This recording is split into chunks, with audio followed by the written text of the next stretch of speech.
بسم اللہ الرحمن الرحیم۔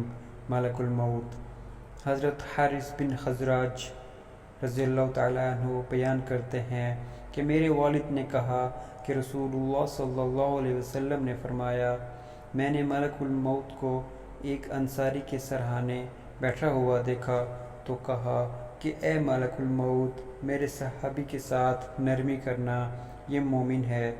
ملک الموت نے عرض کیا، آپ خوش ہیں؟ اپنی آنکھیں ٹھنڈی رکھیے، کیونکہ میں ہر مومن کے ساتھ نرمی کرتا ہوں۔ اے اللہ کے رسول صلی اللہ علیہ وسلم، آپ یقین رکھیے، جب میں ابن آدم کی روح قبض کرتا ہوں اور اس کے گھر والوں میں سے کوئی چیخ کر روتا ہے تو اس کی روح لے کر کھڑا ہو جاتا ہوں اور سوچتا ہوں کہ یہ کیوں رو رہا ہے۔ اللہ کی قسم، ہم نے اس پر کوئی ظلم نہیں کیا، نہ ہی وقت سے پہلے اس کی روح قبض کی۔ اگر یہ اللہ کی تقدیر پر صبر کریں تو ان کو اجر ملے گا، اور اگر یہ چیخ و پکار اور واویلا کریں گے تو گناہ گار ہوں گے۔ ہمیں تو آپ کی طرف بار بار آنا ہے، سو آپ احتیاط کریں۔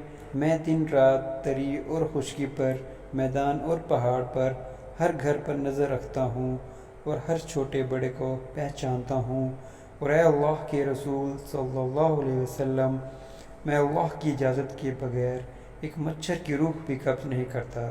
سبحان اللہ، اللہ اکبر۔